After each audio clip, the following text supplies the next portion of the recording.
आज हम दुआएं कर रहे हैं मालिक सलाहुद्दीन भेज दे, फिर से कोई खालिद बिन वलीद आ जाए, फिर से कोई मोहम्मद बिन कासिम आ जाए, फिर से किसी नूरुद्दीन जंगी को भेज दे। जुल्म बढ़ता जा रहा है, खाली दुआओं से काम नहीं चलेगा। अब सलाहुद्दीन आसमान फाड़ के नहीं आएंगे, जमीन का सीना चीर कर नहीं आएंगे। आज भी जरूरत है, अगर माए पारसा हो जाएंगी फिर से देखो तो सकी दुनिया का नक्शा बदलने लग जाएगा। गारंटी के साथ कहता हूँ, खुदा की कसम, आज भी माओ से गुजारिश है, जब तुम्हारी गोदों में बनने वाले बच्चे तुम्हारे चिकन के अंदर हो, अपना वक्त सीरियल पे न गुजारना, अपना वक्त मोबाइल पे न गुजारना। खुदा तौफीक दे तो कभी कुरान लेके बैठना, कभी हदीस लेके बैठना, कभी खातून जन्नत का किरदार लेके बैठना। आज साइंस इस नतीजे पे पहुंची है कि जब बच्चे माँ के शिकम में होते हैं तो वो माँ की आवाज बड़ी गौर से सुनते हैं। जो माँ कहा करती है उस पे बच्चों का ध्यान रहा करता है। जब बाप आवाज देता है तब बच्चे के कान लगे होते हैं। दुनिया हैरत में है कि बगदाद वाला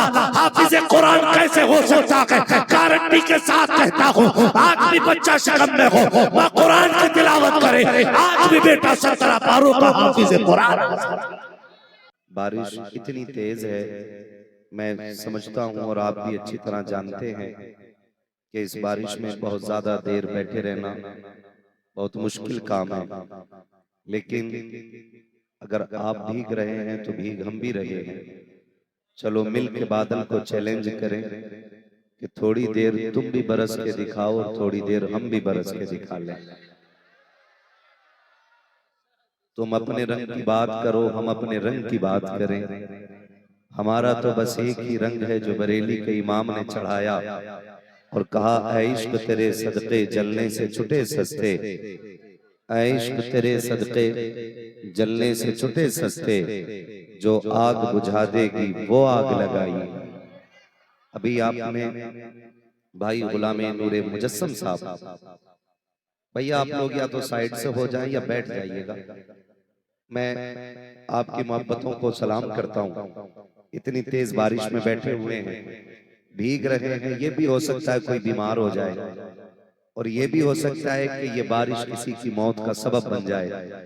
अगर ये मौत का सबब बन भी गई ना तो हमारे लिए ये मुज़्दए जाफिजा होगा। फरिश्ते पूछेंगे मरा कैसे, तो लिखा होगा कि अल्लाह वाले की महफिल में आया था, उनकी मोहब्बत में भीगता रहा, लेकिन मदीने वाले की महफिल से उठ के नहीं गया था। तो जब ये बात लिखी और पढ़ी जाएगी तो इंशाअल्लाह ये लम्हे हमारे लिए बाइस से निजात बन जाएंगे। मैं यकीनन गुजरात से सफर करके आपके दायरे मुक़द्दस तक पहुंचा। मेरे मदरसे के साथी और मेरे बहुत करीबी दोस्त हज़रत अल्लामा मौलाना मुफ्ती शमशाद अहमद साहिब किबला तखस्सुस के साथी हैं हमारे। कई बार तो लोग ये भी कहते हैं कि ये लफ्ज़ मुफ्ती जो लगाते हैं ना साथ में, बोले ये पढ़े ही नहीं है कहीं। हमारे हवाले से लोग बात करते हैं। खैर, हमें डिग्री नहीं मनवानी है, हमारा तो बस एक ही ख्वाब है, इतना तो करम करना एनर्जी से मस्ताना, जब जान लबों पर हो तुम सामने आ जाना। हाँ, बस इतना सा ख्वाब है। जब हुजूर करम कर दें तो बड़ी बड़ी डिग्रियां रखी रह जाती हैं। हुजूर जिसे नवाज दें उसके मुकद्दर जाग जाते हैं। अल्लाह सलामत रखे सारे लोगों को। और आज इस उर्स मुकद्दस की अल्लाह बरकतें अता फरमाए। हम लोग निस्बत वाले लोग हैं और नईम लल्ला बाबू देख, जब ये भीग रहे हैं तो फिर मुझे भी भीगना न, कोई मसला नहीं है भाई। अल्लाह आपको सलामत रखे। बारिश भी कब तक बरसेगी? हुजूर का जिक्र है, ये तो सुबह क़यामत तक होता रहेगा। और एक आशिक ने तो शमशाद भाई हद कर दी, कलम तोड़ दिया। उसने कहा था, नात खानी मौत भी हमसे छुड़ा सकती नहीं, कब्र में भी मुस्तफा के गीत गाते जाएंगे, कब्र में भी मुस्तफा के गीत गाते जाएंगे। आज चूंकि एक अल्लाह वाले की महफिल है, ये भी हो सकता है हमारा इम्तिहान हो रहा हो कि देखें ये सारे खीर खाने वाले लोग हैं या कोई गोश्त देने वाला मजनू भी आया है। ये भी तो हो सकता है ना। ये भी तो हो सकता है कि उनकी जानिब से आजमाइश के ये लम्हे हों कि देखें कौन मेरी मोहब्बत में आया है और कौन अपने दिमाग के चस्कों के लिए यहाँ बैठा है। तो जो बैठे हुए हैं अल्लाह उन्हें सलामत रखे और अल्लाह साहिब मज़ार की नजरे इनायत से हमारी मुश्किलों को आसान फरमा दे। ठीक है, अल्लाह का करम है, बारिश भी रुकने लग गई है। रुक गई है ना बारिश? बताओ, बारिश पे आप भारी हैं कि बारिश आप पे भारी है? कौन भारी है? जरा कह दे या रसूल अल्लाह। पीछे वाले लोग ज्यादा ठंड मान गए। भैया ये ना था ना तो इतनी नहीं थी। ठंड तो नहीं माने ना? बहुत ज्यादा लंबी गुफ्तगू नहीं होनी है, बस जैसा माहौल है मौसम है उसी हिसाब से मैं थोड़ी देर आपकी मोहब्बतों का ख्याल करते हुए, अरकान कमेटी की ख्वाहिश थी, बहुत दिनों से कोशिश में थे कि हमारी इनकी मुलाकात हो जाए। आज हो गई है तो खुदा करे कि ये मुलाकात हमेशा के लिए यादगार बन जाए। खैरियत है ना सारे लोग? नूर भाई कलाम पढ़ रहे थे, पीछे वाले लोग बड़े घूर के देख रहे थे, तो घूरने की जरूरत नहीं है। हुजूर के गुलाम हैं और हम लोग एक बात कहते हैं, उजाले अपनी यादों के हमारे साथ रहने दो, न जाने किस गली में जिंदगी की शाम हो जाए। हाँ, कयामत में जब बात आएगी ना तो कम से कम इतना तो कहा जाएगा ना, या रसूल अल्लाह आपकी उम्मत गुनाहगार जरूर थी लेकिन गद्दार नहीं थी। मैंने एक बात कही, जब कयामत में बात होगी ना और हम गुनाहगार खड़े होंगे तो कम से कम इतना तो कहा जा सकता है ना, या रसूल अल्लाह ए बेटे अगर इतना ही डर है पानी से तो घर चले जाओ,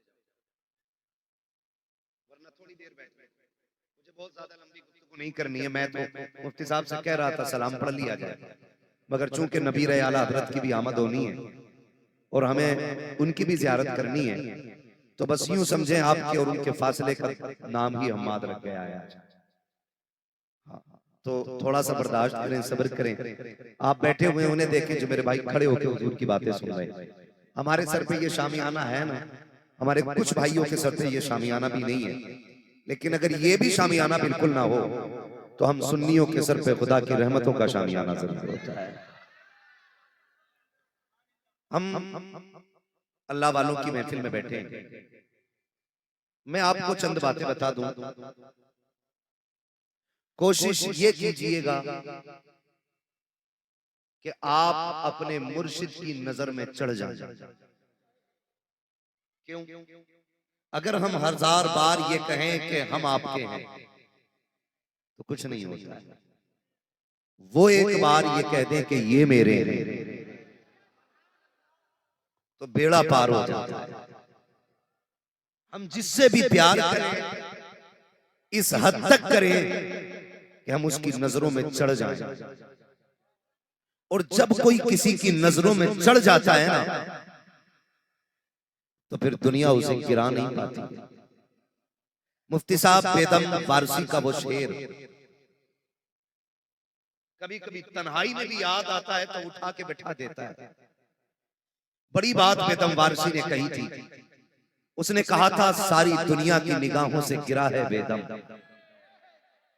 सारी दुनिया की निगाहों से गिरा है बेदम, तब कहीं जाके तेरे दिल में जगह पाई है। सारी दुनिया की निगाहों से गिरा है बेदम, तब कहीं जाके तेरे दिल में जगह पाई है। ओ भाई, किसी पीर के इतने करीबी हो जाओ कि उसे तुम्हारे बगैर चैन न पड़े,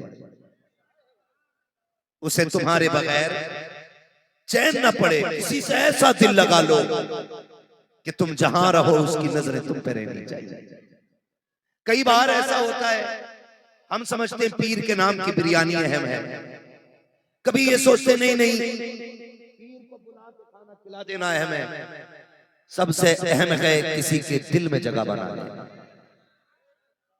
आला हजरत ने क्या कहा, ऐ इश्क तेरे सदके जलने से छुटे सस्ते, जो आग बुझा दे वो आग लगाई, जो आग बुझा देगी वो आग लगाई है। वो कहते हैं दिल ये सुलगना क्या, जलना है तो जल भी उठ, दम घुटने लगा जालिम, क्या धूनी रमाई है। दम घुटने लगा जालिम, क्या धूनी रमाई है।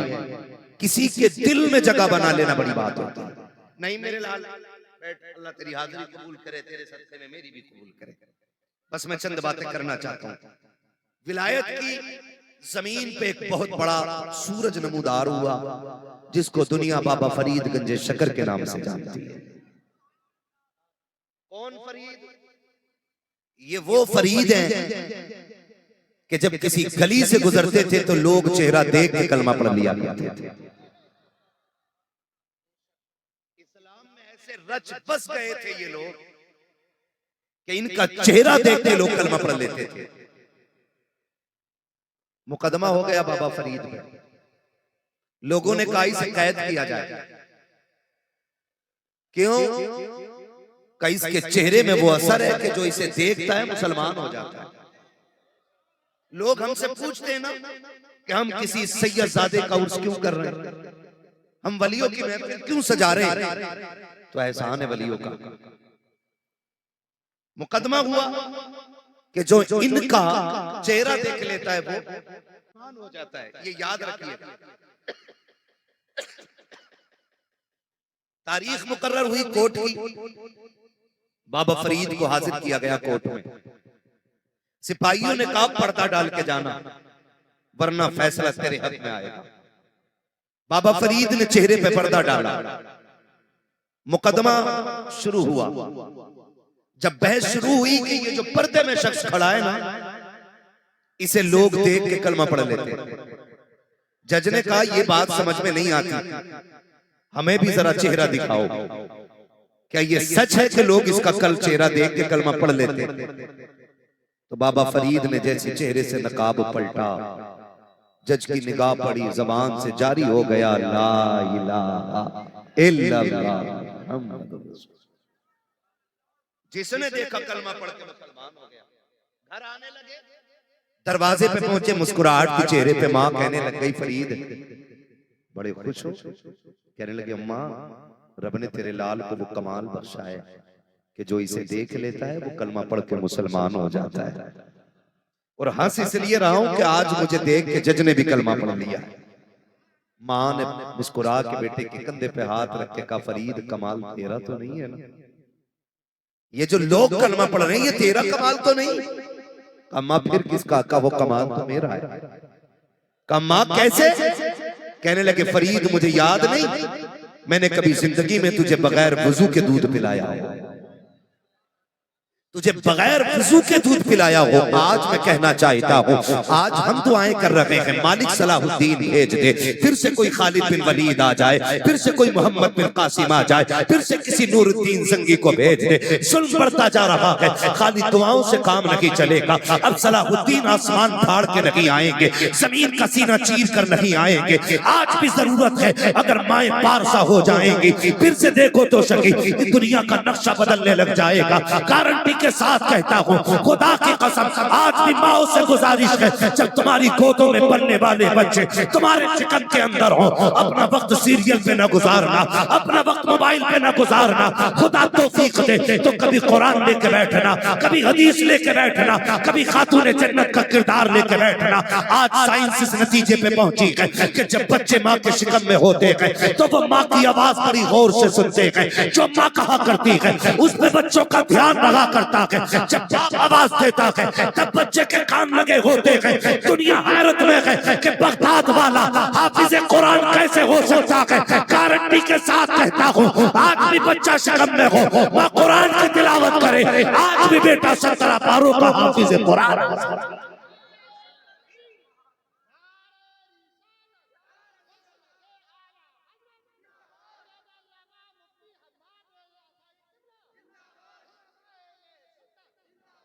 आपसे मेरी गुजारिश है ओ भाई घर जाके ये नसीहत करो। तकरीरें होती है ना, मुफ्ती साहब रोज हर जुमे में कहते होंगे नमाज पढ़ने आओ, नमाज पढ़ने आओ। जानते हो हमारे बेनमाजी होने का सबसे बड़ा सबब हमारे घर की यूं कहिए बेअमल औरतें होती हैं। अगर बंदा किसी बेनमाजी औरत की एक वक्त की रोटी खा ले उसके हाथ की, तो अल्लाह 24 घंटे के लिए उसके सीने से ना वो जो नूर होता है ना इबादत का, वो खत्म कर देता है। ये शौक खत्म हो जाता है। एक वक्त की रोटी बेनमाजी औरत बना देती है। अब अंदाजा लगा क्या हम तो 6 टाइम खा रहे हैं, क्या उसे नमाज वाली बना रही? क्या उसे पर्दे वाली ने बनाया? क्या जिसने ये नाश्ता तैयार किया कि उसके सर की चादर नहीं उतरती? मुझे बताओ, कभी घर में झांक के देखें हम। हमारी जो आंखें नहीं खुलती ना, उसकी वजह है कि बेअमल औरतों के हाथ का खाना। ये याद रखिएगा, बेअमल औरत के हाथ का खाना।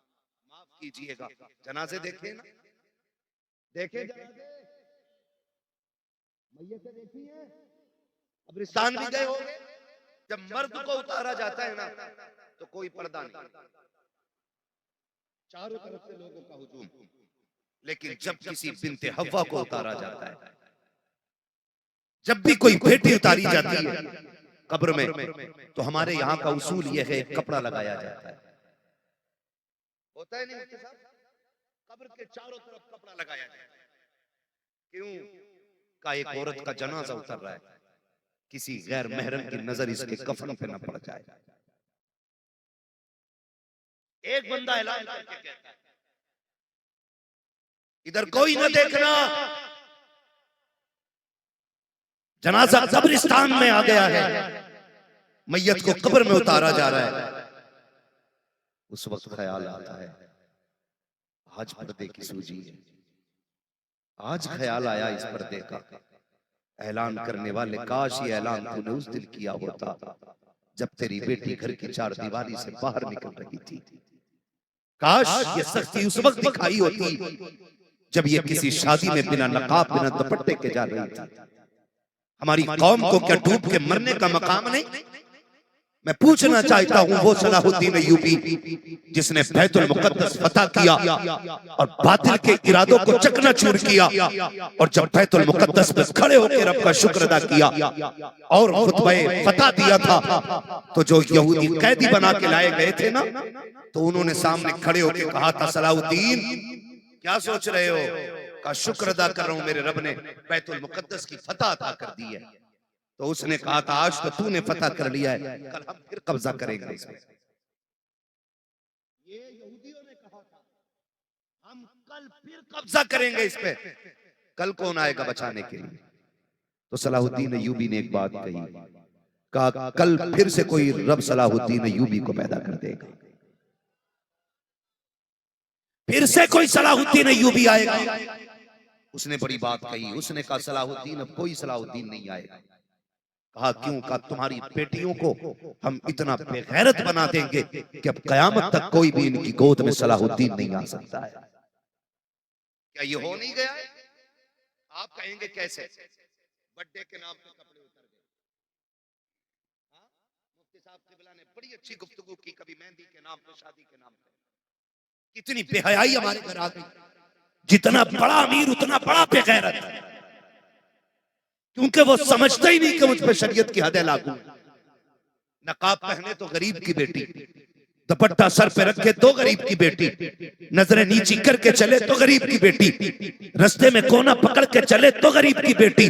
अमीर की बेटियां जब गाड़ियों से उतरती हैं, ना सर पे दुपट्टा होता है, ना हया वाला लिबास होता है। जब रोड पे चलती हैं, हम तो सेठ की बेटी हैं, हम तो ठेकेदार की बेटी हैं, हमारे बाप की तो राइस मिलें हैं, हमारे बाप की तो फैक्ट्रियां हैं, हम तो जैसे चाहेंगे वैसे चलेंगे। ए मेरी कौम के शहजादी, कान खोल के सुन ले, आज जमीन के ऊपर तू जमींदार की बेटी है, आज अमीर की बेटी है, आज दौलत वाले की बेटी है, लेकिन जिस दिन मलकुल मौत पंजा गाड़ेंगे, उस दिन सारे रिश्ते नाते खत्म हो जाएंगे। कोई रिश्ता तुझसे अमीर का नहीं रखेगा। तेरा बाप होगा जमींदार, लेकिन कब्र में काम नहीं आएगा। दौलत होगी तेरे बाप के पास, लेकिन कब्र के सवालों में आसानी नहीं होगी। तेरे बाप के पास फैक्ट्रियां होंगी, लेकिन आखिरत में किसी काम की नहीं है। खुदा का वास्ता, जितने बड़े बाप की बेटी है, उतने डर के जीना जीना सीख, वरना खुदा की कसम जब कब्र में आएगी आंसू तो होंगे, कोई पोंछने वाला नहीं होगा, दर्द तो होगा, कोई तसल्ली देने वाला नहीं होगा। ए मेरी बेटी मत पहन 50,000 का जोड़ा, अपने शोहर की मेहनत की कमाई का 500 का जोड़ा पहन, अगर फट जाए पैबंद लगा के पहन ले, कोई इज्जत में 4 चांद नहीं लग जाते हैं। 1000 10,000 के बदले में खुदा की कसम खा के कहता हूँ, सुन मेरी बेटी, कनीज़े फातिमा ज़हरा बन जा, अपने शोहर के थोड़े से दिए हुए हिस्से से राजी होकर के कब्र में चली जा। अल्लाह की इज्जत की कसम, आखिरी तख्ता लगने की देर के तेरी कब्र को रोशन करने के लिए ज़हरा का बाबा आ जाए। कब्र कब्र है, मैं आपकी कब्र में नहीं जाऊंगा, आप मेरी कब्र में नहीं जाएंगे।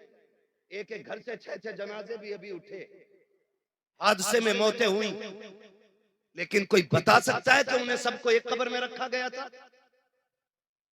कब्रें सबकी अलग। ऐसा ही हुआ ना, कोई किसी के साथ लेटने तैयार नहीं और लेट भी नहीं सकता। मैं अपनी बहनों से हाथ जोड़ के कहूंगा, मैं जितनी बड़ी कसम चाहो मुझसे ले लो, पूरे दावे के साथ कह सकता हूं, जितना प्यार दुनिया में तेरा बाप तुझे दे सकता है ना, कोई भी तेरा चाहने वाला तुझे उतना प्यार नहीं दे सकता है। गारंटी, जितना प्यार तुझे तेरा बाप दे सकता है, कोई तेरा चाहने वाला नहीं दे सकता। आज अगर कोई दौलत का लालच दे तो भूलना मत तू कनीज़े फातिमा है। कोई तुझे पैसे का लालच दे तो भूलना मत तू कनीज़े फातिमा ज़हरा है। माना कि तेरा बाप गरीब है और जो तुझे फोन कर रहा है, जो तुझे प्यार करने के दावे कर रहा है, उसके पास गाड़ी बंगला जरूर है, लेकिन क्या तूने जाना कि तेरे बाप की गरीबी उस कुत्ते के अमीरी से ज्यादा बड़ी है, जो तेरी इज्जत की फिक्र किए बगैर अपने जिस्म की चाहत की ज्यादा फिक्र कर रहा है। मैं खुल के ये बात कह रहा हूँ, अल्लाह करे ये बात दिमागों में उतर जाए।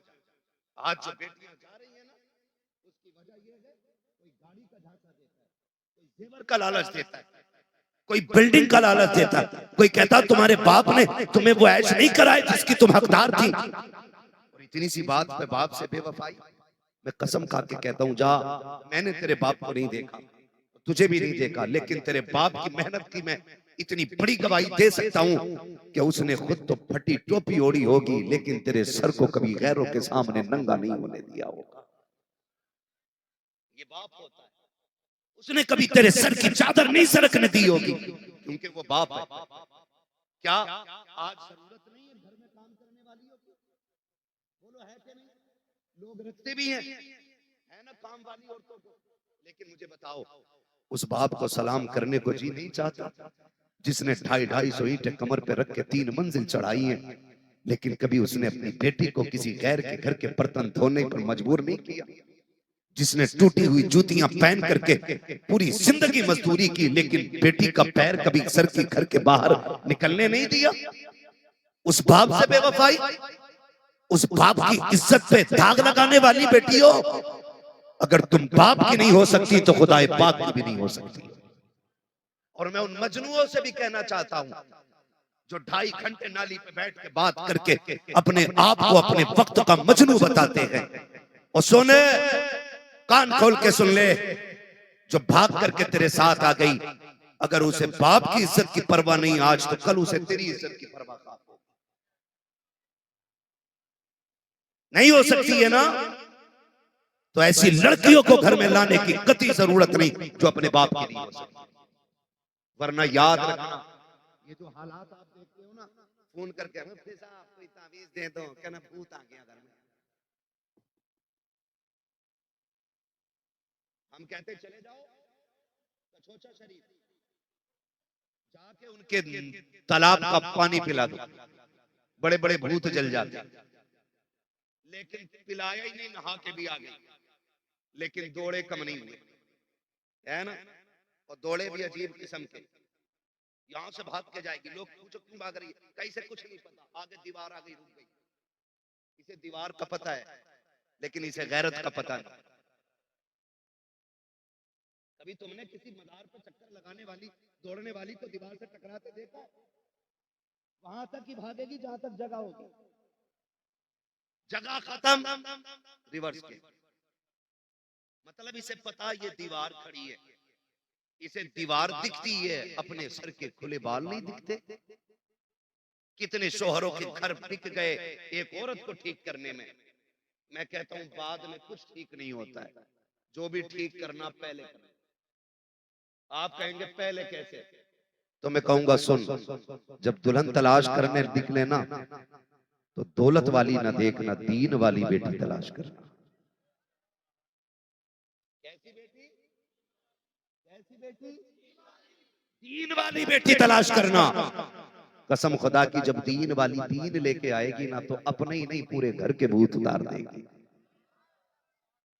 हमारे पास सबसे बड़ा ताबीज कुरान है, सबसे बड़ी बरकत वाली किताब कुरान है। जिस घर में फजर का मुसल्ला बिछ जाए और चाश तक बिछा रहे, उस पे तिलावत होती रहे, फिर उस घर में भूत परीत नहीं आते, खुदा की रहमतों के फरिश्ते आया करते। गलती हमने की, लेकिन अगर दीनदार भी देख, आज रो रही है उम्मत की बेटियां, आज रो रही हैं, बाल सफेद हो गए। बाप कह रहे हैं दुआ कर दो बेटी का रिश्ता आ जाए। कई बापों ने कहा कि 10 बार लोग आगे देख के चले गए, पता नहीं हो क्यों नहीं रहा। बेटी में भी कोई ऐब नहीं, अल्लाह का शुक्र है, पढ़ी लिखी बेटी है। हमने पूछा क्या पढ़ी है? कहा कुरान पढ़ी है। एक गरीब के लिए सबसे बड़ा लेवल तो कुरान का है ना। दुनिया समझे न समझे, हम तो कहते हैं कायनात में सबसे बड़ी डिग्री कुरान की डिग्री है। लेकिन लोग छोड़ जाते हैं। मुझे उस टॉपिक पे बात नहीं करनी है, हजरत कर चुके हैं। बस आपसे इतनी गुजारिश है, लड़की कैसी तलाश करोगे? दीन वाली। रिश्तों का मेयार क्या होता है? आ रहे हैं हम लड़की देखने, तो लड़की नहीं देखता, मकान देखता है। ऐसे 1 2 3 मंजिल, कह रहा रिश्ता पक्का।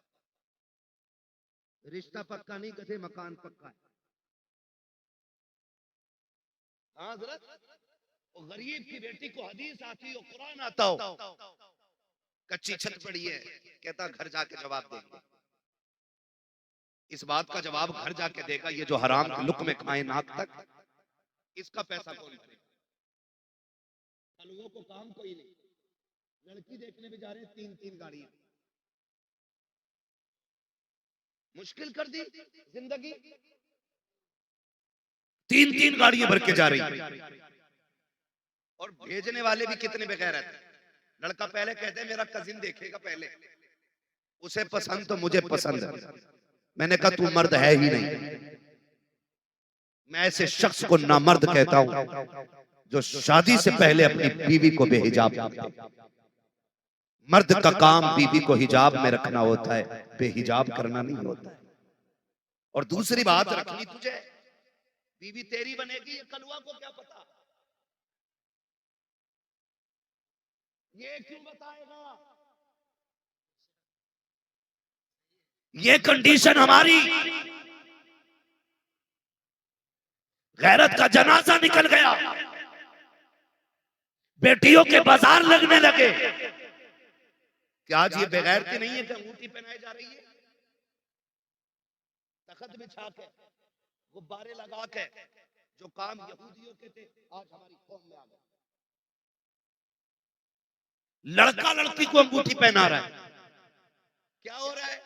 एंगेजमेंट। यही बोलते हैं, यही तलफ्फुज़ है ना। मुझे इंग्लिश नहीं आती है, इतना सुना है ये लफ्ज़ के याद हो गया, जैसे भी याद हुआ। एंगेजमेंट हो रही है, इधर भी बेगैरत, इधर भी बेगैरत।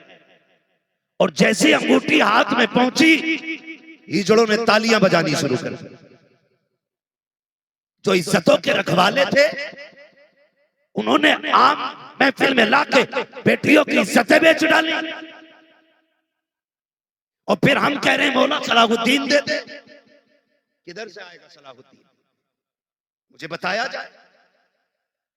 आओ तुम्हें बताऊं गैरत की कहानी किसे कहते हैं। आज बेटियों के नकाब उतर गए, बेटियों के पर्दे उतर गए। आज कहते हैं कि तरक्की का दौर है। मौलवी तुम तो पुरानी बात करते हो। मैं कहता हूं शुक्र रब का, हमारी बात पुरानी जरूर है, लेकिन इतनी पुरानी है जितनी पुरानी नबी की बेटी की तारीख है। हमारे पास जो भी तारीख है उस खातून की तारीख है, रब ने जिसे जन्नती औरतों की सरदारी की चादर अता की है। ये तो मर कर पता चलेगा सोच किसकी बेकार थी और सोच किसकी अच्छी